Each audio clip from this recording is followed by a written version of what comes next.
राधे राधे, जय श्री कृष्णा। आप सभी को श्रावण मास के शुक्ल पक्ष की पुत्रदा एकादशी की हार्दिक शुभकामनाएं।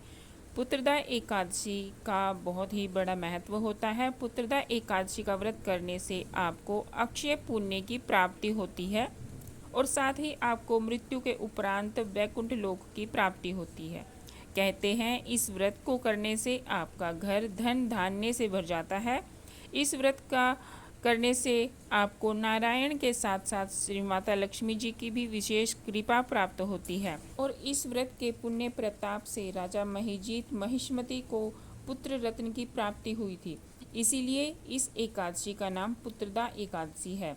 इस व्रत के प्रताप से आपकी खाली झोली भी भर सकती है। और इस तिथि पर श्री विष्णु जी की विशेष पूजा होती है। तो इस वीडियो में हम जानेंगे साल 2026 में श्रावण मास के शुक्ल पक्ष की एकादशी कब रहेगी, 23 अगस्त या फिर 24 अगस्त, और शुभ मुहूर्त क्या रहेगा और व्रत का पारण समय क्या रहेगा। यह सब जानकारी हम इस वीडियो में आपको देने वाले हैं। तो सावन की फुहारें जब धरती को तृप्त करती हैं तो ठीक उसी समय भगवान श्री हरि विष्णु जी की कृपा बनकर आती हैं पवित्र एकादशी, पुत्रदा एकादशी। इसे हम पवित्र एकादशी या फिर पुत्रदा एकादशी के नाम से जानते हैं। यह वह पावन तिथि है जो इंसान के अंतःकरण को पूरी तरह से पवित्र कर देती है और जीवन में रुकी हुई खुशियों का द्वार खोल देती है। इस वर्ष यानी 2026 में पवित्र एकादशी पुत्रदा एकादशी का यह पावन व्रत 23 अगस्त रविवार को परम श्रद्धा के साथ रखा जाएगा। और रविवार के इस एकादशी का पढ़ना सूर्यदेव और जगतपति श्री विष्णु जी की कृपा का एक अत्यंत मंगलकारी योग बन रहा है जो मन से अज्ञानता के सारे बादल को हटा देगा। तो जीवन में कई बार ऐसी परिस्थितियां आती हैं कि जब कठोर परिश्रम के बाद भी असफलता ही हाथ लगती है या फिर वंश वृद्धि या संतान सुख की आस अधूरी रह जाती है। तो ऐसे समय में पवित्रदा एकादशी यानी कि पुत्रदा एकादशी एक वरदान बनकर आती है। पद्म पुराण में स्वयं द्वारकाधीश श्री कृष्ण जी अर्जुन जी से कहते हैं कि जो मनुष्य जीवन में समस्त सुखों अतः उत्तम स्थान और अंत समय में मोक्ष की कामना रखता है उसे पुत्रदा एकादशी की शरण में अवश्य आना चाहिए। इस दिन भगवान श्री विष्णु जी को रेशमी या सूती धागों से बनी पवित्र यानी जनेऊ की माला अर्पित करनी एक अनोखी परंपरा है। भाव यह है कि यह वही धागा है जो श्री विष्णु जी के अंग से लगकर पावन हो जाता है। वैसे ही हमारी यह सांसारिक चेतना भी प्रभु के स्पर्श से शुद्ध हो जाती है। और इस एकादशी से जुड़ी एक पौराणिक कथा राजा महिजीत जो हम वीडियो में आगे आपको सुनाने वाले हैं। तो अब जानते हैं पुत्रदा एकादशी की सही तिथि, सही पारण समय और शुभ मुहूर्त कब है।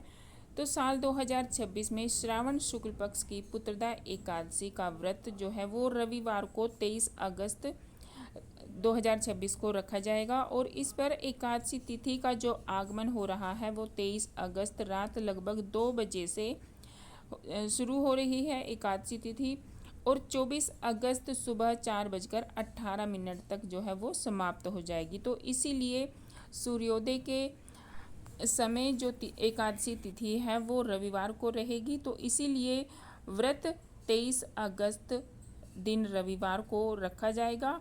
और पूजा का शुभ समय है, श्री विष्णु जी की पूजा का शुभ समय है वो सुबह 7:23 से दोपहर 12:24 तक पूजा का शुभ समय रहेगा। और पारण का समय जो है, व्रत पारण का जो समय है वो 24 अगस्त 2026 को होगा। और पारण का शुभ समय वैसे तो अलग अलग पंचांगों में स्थान के अनुसार अंतर रहेगा, लेकिन एनसीआर दिल्ली में दोपहर 1:41 से 4:16 तक का समय आपको दिया गया है।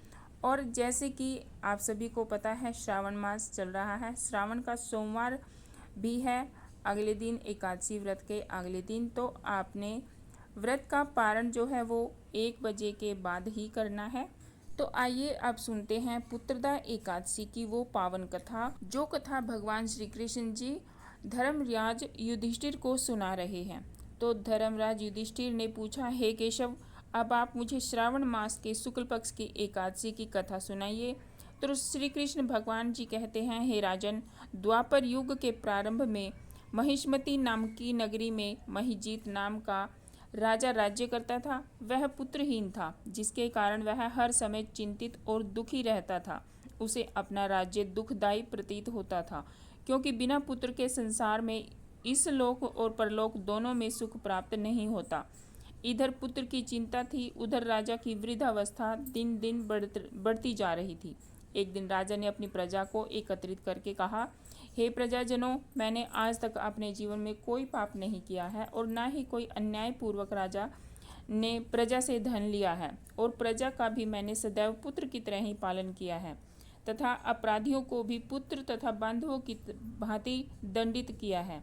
क्या कारण है कि इस प्रकार के धर्मयुक्त राज्य करने पर भी मैं महान दुख पा रहा हूँ?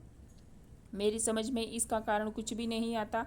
राजा महिजीत के दुख का कारण जानने के लिए उसके मंत्रीगण अत्यंत चिंतित होकर वन को गए। वहां पर अनेकों ऋषि मुनियों के दर्शन किए। अंत में वे भ्रमण करते हुए व्योवृद्ध धर्म के ज्ञाता सर्वश्रेष्ठ लोमस ऋषि के आश्रम पर पहुँचे। मंत्रियों ने जाकर ऋषि को प्रणाम किया तथा हाथ जोड़कर विनयपूर्वक मुनि जी से प्रार्थना करके पूछा, हे देव, हमारे अहोभाग्य है जो हमें आपके दर्शन का लाभ मिला। लोमस ऋषि ने कहा, हे ब्राह्मणों, आपके इस सद्व्यवहार से मुझे अत्यंत प्रसन्नता हुई है। अब आप लोग अपने आने का कारण निसंकोच होकर मुझसे कहिए।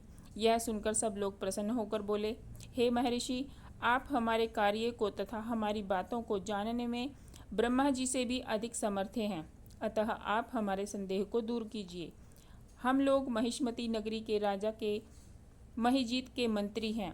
हे मुनि, महिजीत अत्यंत धर्मात्मा तथा प्रजा का पुत्र संपालन करने वाले तथा नीति निपुण हैं, किंतु वह फिर भी संतानहीन है, जिसके कारण वह अति दुखी रहते हैं। हे मुनि, हमारे राजा के संकट को दूर करने का कोई सरल सा उपाय बताइए।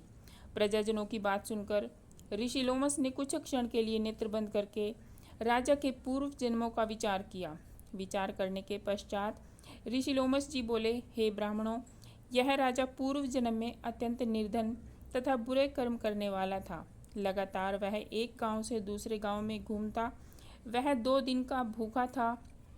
तब ज्येष्ठ मास के शुक्ल पक्ष की एकादशी का दिन था। उस दिन वह एक जलाशय पर पानी पीने के लिए गया। उसी स्थान पर एक गाय, जो उसी समय ब्याई थी, जल पी रही थी। इस राजा ने उस गाय को अध प्यासी ही हटा दिया और स्वयं जल पीने लगा। हे ब्राह्मणों, इसी कारण इस राजा को दुख भोगना पड़ रहा है तथा एकादशी के दिन भूखा रहने के कारण यह राजा हुआ है, और गौ को प्यासी हटाने के कारण इसको यह संतान ना होने का कष्ट भोगना पड़ रहा है। मुनि की बात सुनकर यह सब लोगों ने कहा, हे देव, कृपा करके ऐसा उपाय बताइए जिसके करने से राजा के पूर्व जन्म के पाप नष्ट होकर संतान की प्राप्ति हो। ब्राह्मणों के वचन सुनकर लोमस ऋषि बोले, हे ब्राह्मणों, यदि श्रावण मास के शुक्ल पक्ष की पुत्रदा एकादशी को राजा सहित तुम सब व्रत कर रात को जागरण करते हो और व्रत के फल को राजा के लिए संकल्प करते हो, तो राजा के अवश्य पुत्र उत्पन्न होगा। इससे तुम सब के तथा राजा के समस्त दुख नष्ट हो जाएंगे। महर्षि लोमस के वचन सुनकर मंत्रीगण अपने नगर को वापस आए और उन सब ने श्रावण मास के शुक्ल पक्ष की पुत्रदा एकादशी का लोमस ऋषि के बताए अनुसार विधि पूर्वक व्रत किया और उसके पुण्य का फल राजा को संकल्प कर दिया, जिसके पुण्य प्रभाव से रानी ने गर्भ धारण करके 9 महीने पश्चात एक सुंदर पुत्र को जन्म दिया।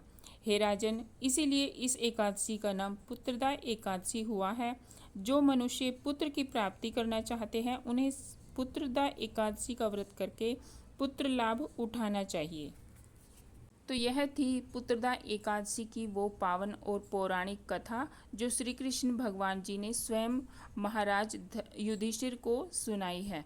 तो भगवान श्री कृष्ण जी की कृपा और माता लक्ष्मी जी की कृपा आप सभी पर बनी रहे।